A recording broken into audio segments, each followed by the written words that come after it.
Hi there, it's Jennifer McGuire, and I hope you're having a great day. Today's video takes us back a bit to a tried and true technique that I used to do all the time and hadn't done in a while, and this is stamping with water. This technique is a great way to get more out of distress inks and stamps that you may have to get a really soft, beautiful look in the background of a card. I'll be using some stamps from Impress Rubber Stamps, which is actually one of the first stamp companies I ever used to buy stamps from back in the day. So I'm really excited to be using them again today. So let's get started. For this technique, I highly recommend using distress inks. We need an ink that reacts with water, and there are a few other dye inks that do react with water, but none react with water as well as distress inks. So that's why I'm using that today. I have some Neenah white cardstock here. Any white cardstock should work for this technique. And I'm taking my distress ink direct to paper. I am just putting down as much of that ink onto this paper as possible. You do not want any white areas showing through. The more ink you put down, the better the results you'll get. Now for this first example, instead of just using plain water, I'm using some Perfect Pearls in my water. So I have this mini mister on the right that I filled with water, and I added about a ½ teaspoon of Perfect Pearls pigment powder to the mist bottle, and I shook it up real good. Now I'm going to spray it onto my acrylic block so you can see that it's like a pearly water. I call this pearlized water, and this just gives a really cool effect to this stamping with water technique. Again, I'll show you what it looks like without the Perfect Pearl in it in case you don't have it. So this is an Impress Rubber Stamp. This is a beautiful image. It's a large flower. I love wood block stamps. This is a beautiful one that you could put on display in your craft room too. I misted it about 6 times from about 2 feet above. You want to mist from really far above because that gives a more even distribution and you don't get big droplets of water on your stamp. So I didn't put any ink on that stamp. I just misted it with my Perfect Pearl mist. I stamped it onto the paper lightly and just left it there for a few minutes. I didn't press too hard. And now watch, you can either set this aside to dry or you can heat it with the heat gun and check it out. As it dries and absorbs into the paper, it reacts with that ink. It kind of moves that ink a little bit and you get this beautiful, soft, pearly image on your blue background. Absolutely beautiful. Distress inks react with water, so it gives you this great effect. And because we put that Perfect Pearl shine in the water, we get a kind of a pearly shine to our stamped image that you can see here. It's just beautiful in real life. And again, I did not ink up that stamp. We stamped purely with that pearlized water. So let's do another example. This time I'm using Wilted Violet. This is a true purple color. It's absolutely gorgeous. Again, I'm applying as much color as I can to that paper so I get really good, solid, even coverage. Again, I'm using the same large flower image from Impress. You could use any stamp that you want. I love rubber stamps, but you could use clear stamps for this. You could use a background stamp, anything you want. So here I'm going to mist it just with water. So you can see I'm doing it about 6 to 8 times from pretty far up, between 1 foot and 2 feet above. But when I tilted it in the light, I think I had too much water on there. You do not want the water to pool up on your stamp. You just want an even mist on it. I encourage you just to experiment a little bit and get a good feel for how much water you need on that stamp to get good results. And you can just practice on scrap paper. So when I do this, I just look for an even mist over the whole stamp. It's best, again, to mist from far above as opposed to close up to the stamp. Again, I'm putting the stamp down onto the ink surface, leaving it there just for a few seconds, not pressing too hard. And check this out. As you heat it with the heat gun, look how it just intensifies. Absolutely beautiful. And remember, this was just water. There was nothing else in that bottle. If you have any kind of shimmer mists, you could try stamping with that instead, but I really think you can get the best results with just plain water or maybe just adding a little bit of that Perfect Pearl into it to get that shine that I have on the example on the left. Okay, I wanted to do one more example before we move on. In this example, I'm going to show you how you can kind of create 2 tones on your background. So here I'm putting down my solid ink first, real heavy on the background. This is Blueprint Sketch, a new distress ink color. You always want to start with one of your colors covering the white cardstock completely. Now I'm coming in and adding just a little bit of darker color towards the bottom of this piece with an ink blending tool, and this is Chipped Sapphire Distress Ink. So there you can kind of see that ombre or gradient look from the darker color to the medium color towards the top. Now I'm going to again stamp with water. This is another Impress Rubber Stamp. I just think this is absolutely beautiful image. This would be fun for like metallic embossing, a lot of things you can do with this. I'm going to again mist it with water from above 1 foot above. Just put it right down onto that inked surface, leave the stamp there for a few seconds. Now, if you take off that stamp and it doesn't look impressive at first, remember to let it dry on its own or heat set it, and you'll see that really intensifies the results, and you get that beautiful image on the background.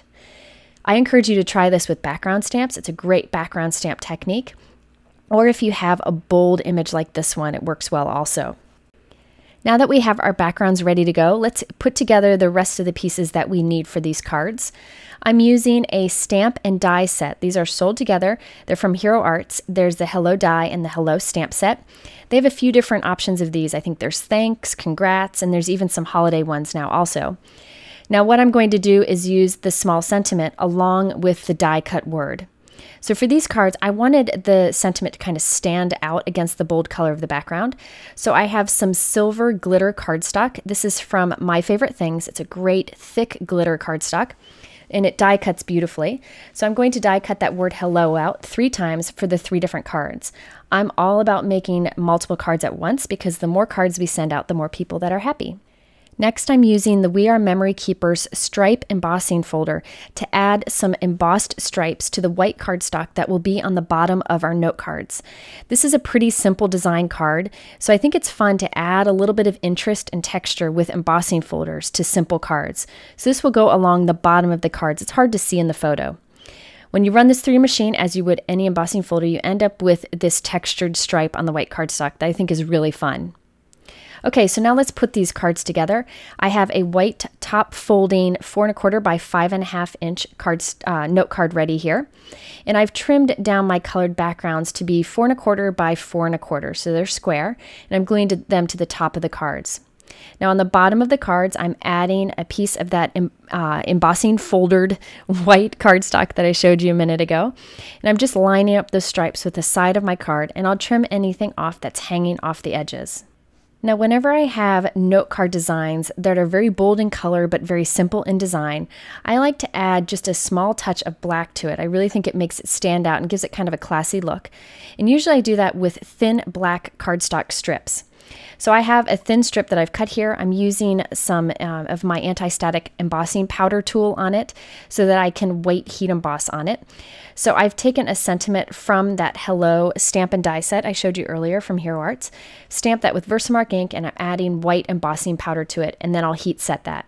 I really like the look of that bright white embossing on that black cardstock strip. After it's cooled, we can brush away that anti-static powder and put adhesive on the back of the strip and put it right where that purple background meets the white bottom piece that we've added. Now I'm going to add some adhesive to the back of that silver glitter Hello die cut. Now you'll see that I'm just using my tape runner to add adhesive here. You could also have put double-sided tape on it before you ran it through your die cut machine, but I forgot to do that, so I'm just adding adhesive afterwards. And I'm putting it right over that stamped sentiment. Now I can trim away anything that's hanging off the edge of the cards. So I really felt that this card needed some tiny embellishments to finish it off. You could use sequins or gems, but I decided to use a tiny little die cut hearts from this die from Hero Arts. I die cut a bunch of hearts from that glitter paper that I used for the Hello die cut. I'm putting tiny dots of adhesive onto the card, and I'm using my quick sticks to put the little die cuts right into the little dots of adhesive. The adhesive that I used is the Ranger Multi-Medium. It's a matte finish adhesive that's super strong, so it's perfect for this. You can see I can quickly put these little die cuts in place using the quick sticks tool. If you don't have that tool, you could use tweezers. I really think that having those little hearts that perfectly match the sentiment, it was really the right thing to do on this card. Sometimes those little die cuts and fussing with them is really worth the effort. I also decided to finish off the card with rounded corners using my corner chomper. After I chomped the corners, I noticed that they were a little fuzzy. That's because my corner chomper has been used a lot because I used to use it for kitting a lot for classes. If you ever find that your paper doesn't cut or round smoothly, you can use an emery board or fingernail file to kind of smooth out the edge of the cardstock, and nobody will ever know. After I got to this point, I felt like it needed one more thing. I always feel like it needs just one more thing. I never stop. But what I did is cut a super thin strip of that silver glitter cardstock, and I'm going to add that right below our black cardstock strip. I cut 2 strips here for 2 of the cards. I did the other one later on. held them together on my cardstock so that I could put adhesive on the back of both of them at once. And now I can just add this right below that black cardstock strip on our card. This little finishing touch seemed to make a big difference, kind of pulling everything together. So we've finished our 3 cards here, but while we have the supplies out, why don't we go ahead and make matching envelopes for our cards? I'm a big fan of sending out the cards that we make. I think it's really important to send them out to make people smile, and it's fun to decorate the envelope to match the card inside. So I'm using those same beautiful large floral stamps from Impress to stamp tone on my envelopes. People ask about what kind of envelopes I use. I really like Hero Arts envelopes or memory box envelopes. This one happens to be a memory box envelope. They come in beautiful colors and they're nice, high quality. And for the purple card, I am using a purple Hero Arts envelope, and I'm just going to stamp the large flower on the bottom left corner on the front of the envelope. And finally, for the 3rd card, I'm going to do what I love to do for decorating envelopes, and that's to just stamp on the flap of the envelope only. You can mask off the rest if you want, but for this one, all I have to do is stamp towards the top of the flap and check it out how this flower just perfectly fits into that rounded flap on this memory box envelope. So this is just a fun way to add interest to your cards to have the matching envelope. You could also stamp the flower with the super light ink inside the card also if you wanted to, but I usually leave the inside of my cards pretty blank so I can write a personal message.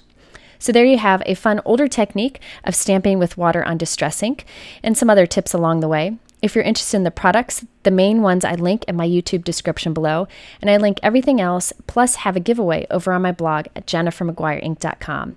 Thanks for spending time here today, and I hope to see you again soon.